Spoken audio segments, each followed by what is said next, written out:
This is Tales and Whispers, where every story is felt, not just heard. What if your home was always moving? Today we're diving into an incredible, almost unbelievable story about love, duty, and a life spent entirely on the open road.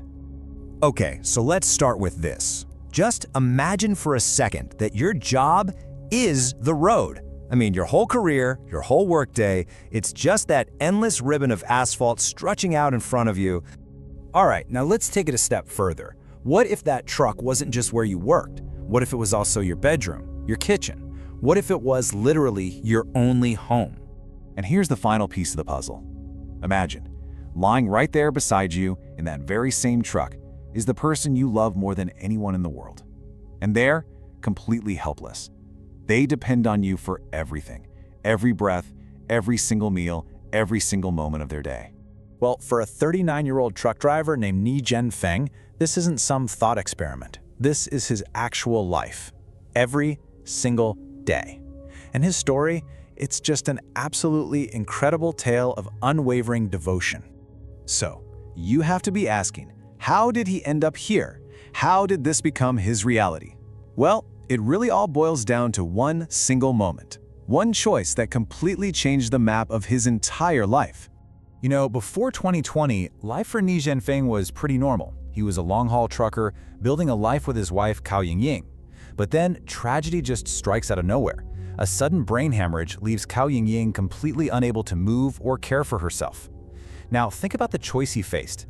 His elderly mother was already taking care of their 2 kids, so Ni had to become his wife's full-time caregiver. But here's the catch. He also had to keep driving that truck to make a living for all of them.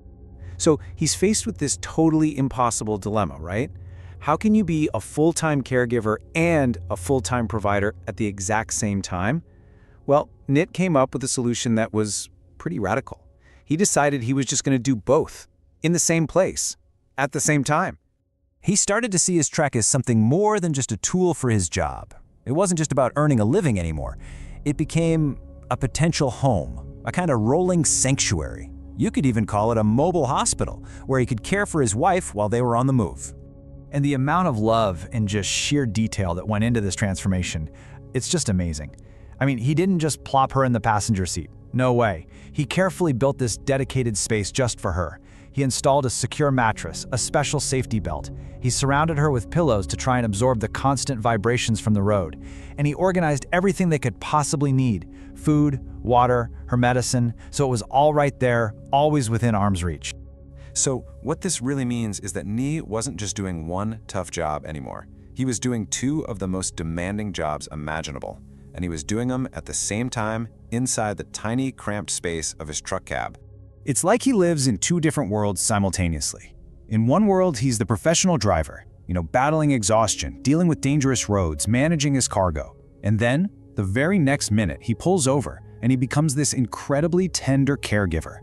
He's gently feeding his wife, he's cleaning her, he's even doing simple physical therapy with her, lifting her arms, moving her legs. All of it in the hope that he can help rebuild her strength, one tiny bit at a time. I mean, you really have to wonder, what keeps someone going like that? What kind of motivation does it take to endure that kind of pressure? To stay up all night, not just watching the road, but also listening to the sound of her breathing, just terrified you might miss something.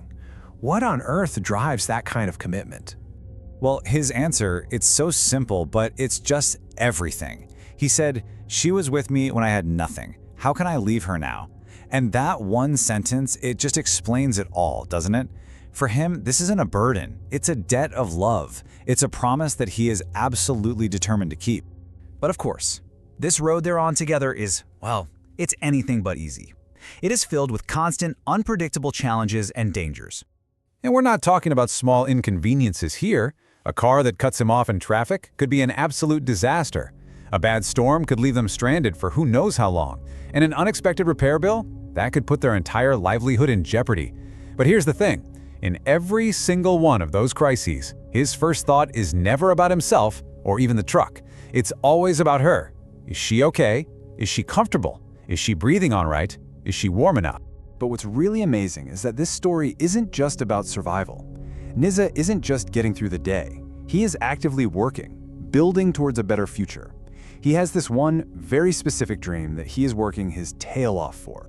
And his dream isn't what you might think. It's not to quit, it's not to find an easier life for himself. His goal is to work even harder, to save up more money, and to buy a bigger truck. But it's not for him, it's for her.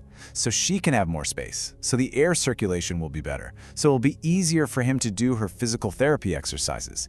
I mean, even his dream for the future is completely and totally about her. So as you can imagine, when their story started to get out, it just resonated with so many people.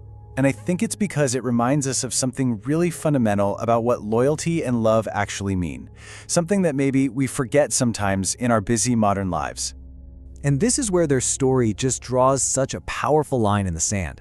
See, there's what you might call easy loyalty. You know, a nice post on social media, saying the right words when times are good. And then there's hard loyalty, the kind Nye lives out every day. That's not a feeling, it's a daily habit you do, even when you're completely exhausted. It's action, not words. It's a conscious choice you have to make over and over again, especially when things are at their absolute worst. When you really boil it down, their story is just this incredibly powerful reminder, isn't it? You don't really find out who someone is when everything's going great. Real character, real love, real loyalty, all of that stuff, it only truly shows itself when the pressure is on. Because look, anyone can be there for you on a good day. That's easy. But the real measure of a person, the truest test of who they are, is what they do on a heavy one.